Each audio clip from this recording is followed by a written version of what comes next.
Alors, nous allons vous donner une démonstration là concernant l'utilisation du logiciel ImoHome. ImoHome ici est un logiciel permettant aux propriétaires immobiliers, permettant aux communes, permettant également à tous ceux-là qui désirent suivre la location et les recouvrements, ainsi que la gestion de la localisation de leurs biens partout automatiquement. Nous allons vous donner ici une brève démonstration afin de vous montrer comment fonctionne ce logiciel qui vient faciliter là, tout simplement la gestion des recouvrements des fonds par des locataires. Ceci, par des bailleurs auprès des locataires. Alors, nous allons d'abord commencer ici par le paramétrage. La première rubrique ici consiste à créer la localisation. La gestion de la création de la localisation ici, vous voyez un peu, ceci permet tout simplement de créer les différentes villes et des lieux avec l'adresse où chaque bien sera répertorié. Voilà, comme vous voyez là. Par la suite, vous avez la création donc maintenant de l'immeuble. Une fois que vous avez créé des endroits où les biens se trouvent, vous pouvez donc là commencer à créer ce bien-là. Et en le faisant, vous sélectionnez tout simplement une ville. Lorsque vous sélectionnez la ville, automatiquement, la localisation des villes apparaissent. Alors, si je viens encore ici, je prends cette ville, je sélectionne là, vous voyez directement, nous avons la localisation. Lorsque nous sélectionnons cette localisation, alors, nous créons donc maintenant l'immeuble qui se trouve à cet endroit. Par exemple, je vais dire immeuble, peut-être immeuble SIM, par exemple, c'est le nom de l'immeuble ou d'investissement de l'immeuble. Je peux mettre ici même 50 millions. Voilà. Mise en service, je peux prendre la date de mise en service, ça dépend, vous connaissez. Et ensuite là, je valide. Lorsque je valide directement, l'immeuble dont maintenant SIM est directement là créé. Vous voyez, l'immeuble SIM est créé. S'il y a donc des modifications à faire, je peux donc cliquer là, ça remonte et je procède à des corrections. Voilà, tout simplement. Alors, une fois donc ceci terminé, je vais donc maintenant faire quoi? Je vais créer les appartements appartenant à chaque immeuble. Parce que lorsque vous créez un immeuble, le but c'est de mettre les locataires. Donc, vous devez répertorier l'ensemble des appartements ou des chambres ou des studios de cet immeuble-là. Alors, j'arrive donc maintenant ici. J'ai besoin donc là d'avoir la liste des immeubles se trouvant à un endroit bien précis. Comme j'ai donc créé des immeubles en indiquant directement où ça se trouve, je peux prendre donc maintenant cette adresse. Une fois cette adresse récupérée, je peux donc maintenant arriver ici. J'ai directement l'ensemble des immeubles qui se trouvent à l'adresse dont j'ai sélectionné. Alors, voilà l'immeuble SIM que j'ai créé. Je vais sélectionner donc cet immeuble. Une fois donc maintenant l'immeuble sélectionné, je peux donc maintenant créer donc ces différents appartements. Je peux donc créer ces différents appartements. Par exemple, là, je vais dire, cet immeuble comporte peut-être... voilà. Donc, cet immeuble comporte déjà là, peut-être même, prenons un exemple, plusieurs appartements, mais nous allons créer seulement quelques dans le but de démontrer. Alors, je vais dire ici, immeuble, je vais mettre peut-être ici appartement A01, tout simplement. Je mets donc maintenant ici le revenu. Or, cet appartement, la location coûte peut-être 200 000 francs le mois. Voilà. Unité, je vais mettre ici le mois. Là, je valide. Ensuite, je vais mettre l'appartement A02. Ça coûte 200 000 le mois. Alors, on valide. Vous voyez? Voilà, par exemple, là, déjà les appartements de cet immeuble. Si je prends donc maintenant l'immeuble, par exemple, Kamga, on va voir donc maintenant ces différents appartements-là avec les frais par mois, ainsi de suite. Vous voyez? Si je prends ceci que je viens de créer, vous voyez là. Directement ici en bas, vous avez donc la possibilité d'avoir les pièces occupées. C'est automatique. Ça veut dire que ce que vous voyez ici en bas, il s'agit là d'un appartement qui est présentement occupés. Donc, tous les appartements occupés sont ici en bas. Et en haut, là, il s'agit là des appartements créés, mais qui sont encore libres. Alors, une fois donc maintenant les appartements créés pour chaque immeuble, je peux donc maintenant encore choisir un autre endroit où l'immeuble se trouve. Et j'arrive là, ici, j'ai choisi l'endroit où il n'y a rien comme immeuble. Je prends ici. Alors, vous voyez, il y a un immeuble dans ce quartier m'appartenant. Lorsque je sélectionne l'immeuble, je peux donc créer ces appartements ou voir ces appartements disponibles. Ensuite, je continue avec le paramétrage. Je vais donc arriver ici, créer donc la rubrique de caisse. La rubrique de caisse là permet tout simplement aussi à gérer la comptabilité aussi de l'immeuble par le concierge ou peut-être par l'agent gestionnaire de ces immeubles-là. Parce qu'il y a l'entretien de l'immeuble, s'il y a la peinture, s'il y a la réparation de la lumière, s'il y a ainsi de suite. On peut également gérer une comptabilité liée aussi à la gestion de ces biens immobiliers. Voilà. Et de ce fait, ici, nous devons créer l'ensemble des rubriques possibles, des éléments de caisse pouvant entraîner les dépenses ou les encaissements. Une fois donc maintenant le paramétrage est terminé, ce que nous allons faire par la suite ici, nous devons donc maintenant procéder là à la création déjà des contrats locataires. J'ouvre là. À ce niveau, je dois donc renseigner le nom du locataire qui doit prendre l'immeuble, peut-être un appartement, le sexe. Vous voyez, une fois que j'ai fini de remplir les informations sur un locataire, voilà, tout, si c'est évidemment un type d'usage, si c'est commercial, si c'est habitation, par rapport au locataire, je mentionne. Une fois donc maintenant que j'ai mentionné, directement ici en bas, nous avons la possibilité de résilier un contrat d'un locataire. Nous avons également la possibilité de maintenir ou de mettre un locataire en attente. Et directement ici en bas, nous avons les différents locataires dont les contrats ont été rompus. Parce que quand vous enregistrez un locataire, vous ne supprimez pas, mais vous pouvez donc maintenant résilier un contrat. Et ici en bas, vous avez les locataires qui n'occupent plus les immeubles chez vous.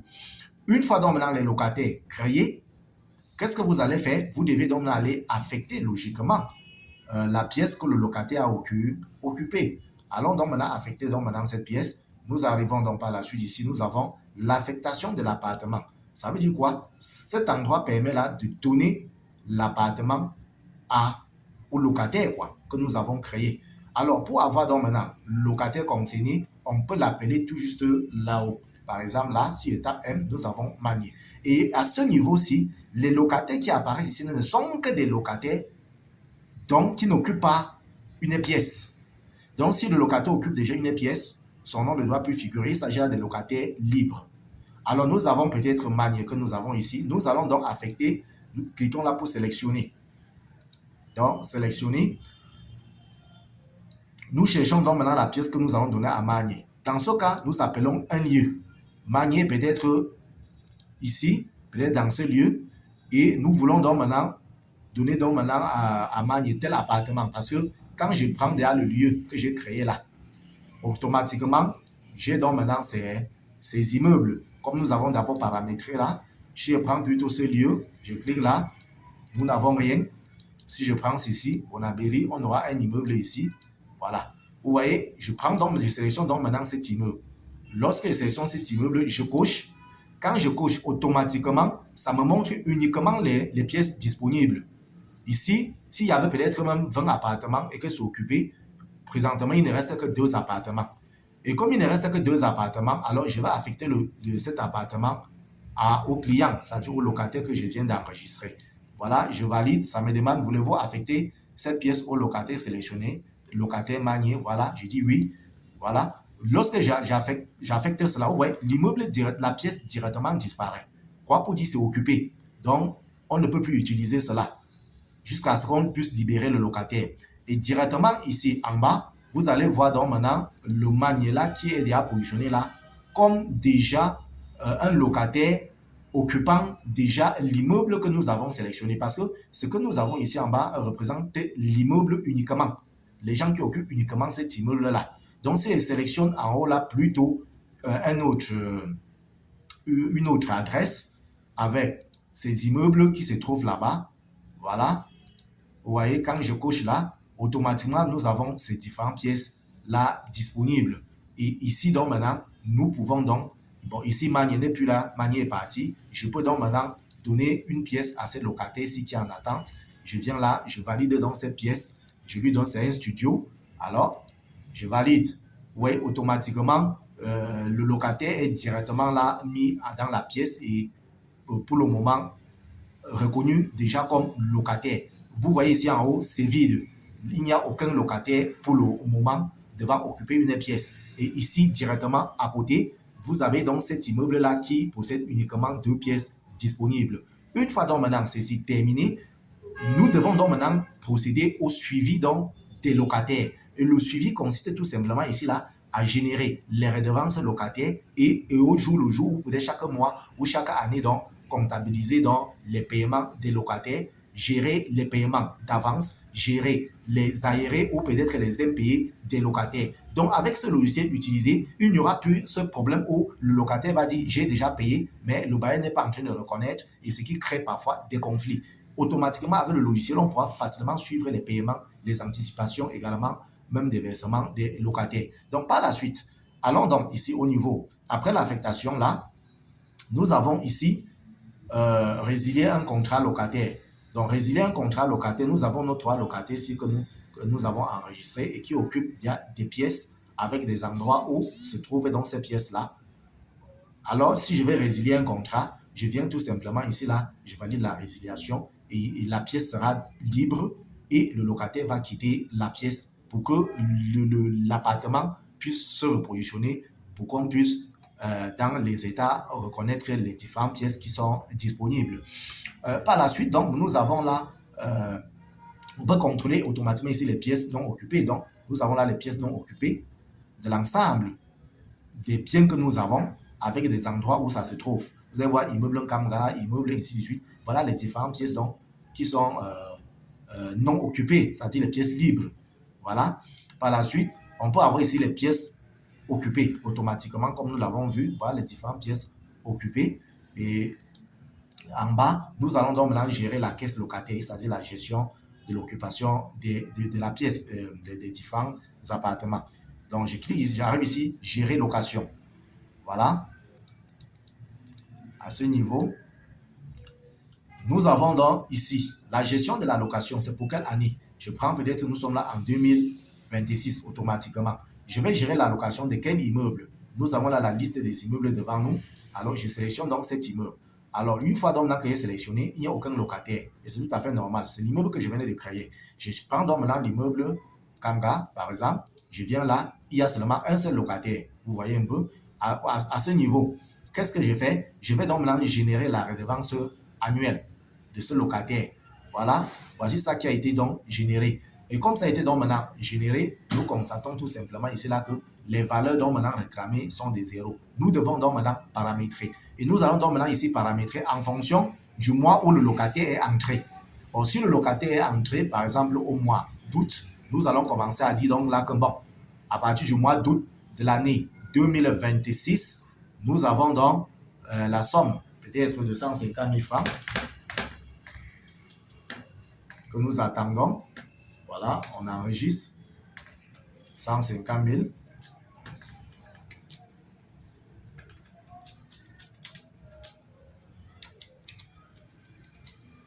Voilà.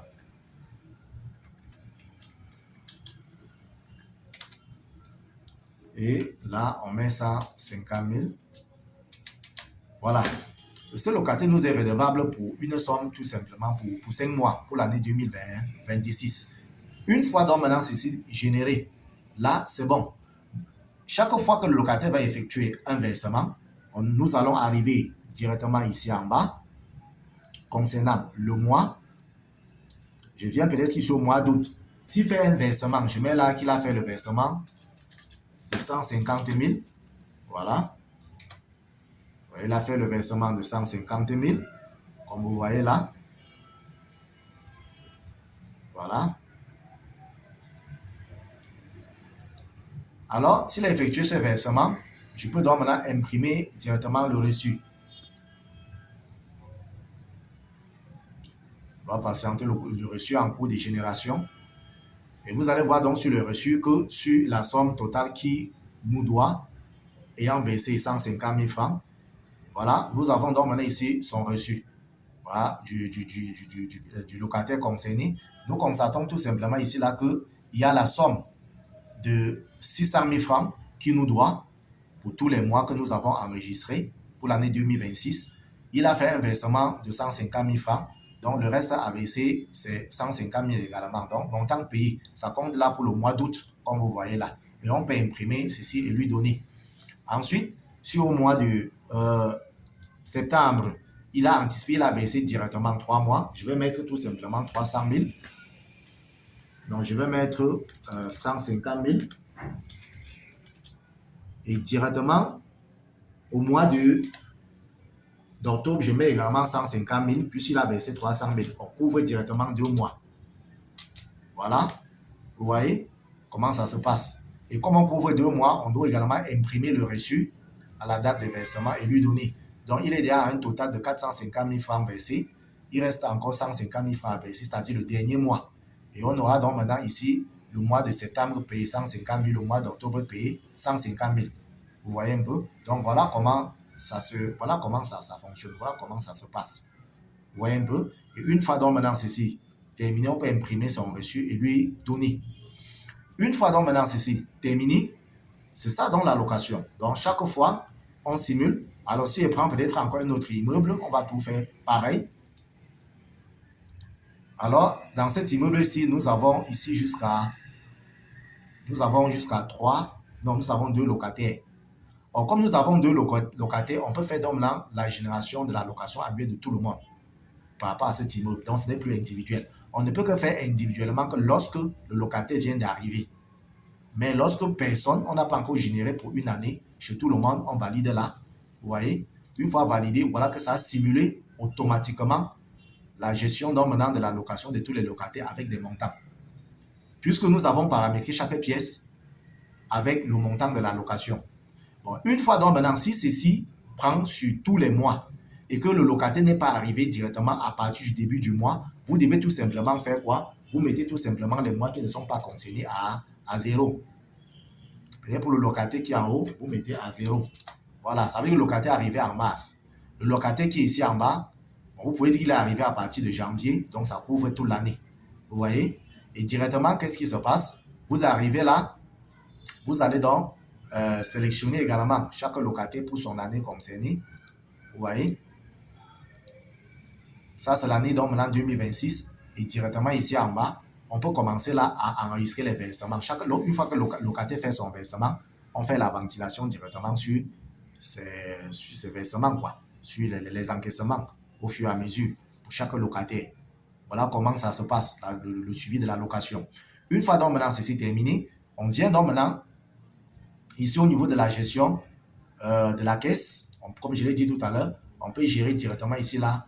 Concernant un immeuble, ses dépenses également. Donc, je positionne peut-être l'immeuble, Kamga par exemple, et j'arrive donc maintenant là, qu'est-ce qu'on a effectué? On a fait l'entretien du local et ça a pris un truc peut-être comme 50 000 en date. Voilà. Et on enregistre, vous voyez un peu. Donc, voilà le décaissement par rapport à cet immeuble en date. Donc, s'il y a d'autres opérations, ce qui fait donc qu'à la fin, on peut savoir également l'ensemble des dépenses réalisées sur chaque immeuble pour son entretien. Voilà. Une fois ceci terminé, on doit donc là toucher la partie des rapports. Au niveau des rapports ici, nous avons là les rapports liés à la gestion du suivi. Voilà. À ce niveau, nous avons là le rapport concernant le listing. Vous voyez un peu. Nous avons là la liste d'abord des biens que nous possédons. Voilà, nous avons là la liste des biens. Vous voyez, voilà la liste des biens que nous avons. Et en fonction, et les lieux où ça se trouve. Voilà, avec les valeurs, avec leur valeur d'investissement.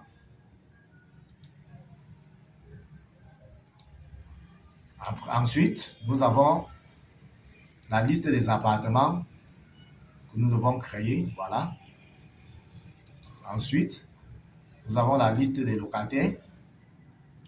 Voilà, nous avons la liste des locataires par immeuble. Voilà, liste des locataires par immeuble et la valeur de leur contrat. Ensuite, nous avons là la situation irrégulière des locataires. Voilà, la situation irrégulière ici, tout simplement, là, permet de savoir les impayés. Ensuite, nous avons les états de facturation. Voilà, de l'année 2022. Je peux prendre 2025, je peux prendre 2026, ça dépend. Voilà, voilà la situation de facturation périodique, c'est-à-dire les redevances. Voilà donc pour chaque immeuble. Et pour chaque immeuble, on a la situation des redevances pour chaque locataire. Voilà, agrandi. Voilà, vous voyez, voilà donc la situation pour chaque locataire. Voilà, 2026. Ensuite, nous avons les états des recettes périodiques, c'est-à-dire les périodiques. Je vais prendre donc là pour l'année 2026. Voilà. Voilà des encaissements. Voilà les encaissements enregistrés tout à l'heure. Concernant le locataire du studio B03. Vous voyez? Voilà. Voilà pour les autres en haut. Quand nous regardons, nos conseils n'ont même pas encore payé, ce qui ressort directement la situation des impayés. On peut donc là également contrôler la situation. Nous avons la situation ici là des recettes synthétiques de l'immeuble. Donc ça renvoie donc maintenant ici là la situation que chaque immeuble a réalisé en termes de recouvrement. Vous avez là l'immeuble RX. Vous allez voir là ce qu'on a pu collecter, rien du tout par rapport à 2026. Immeuble Kamga, situé à Yaoundé, voilà ce qu'on a pu collecter pour chaque mois. Vous voyez un peu.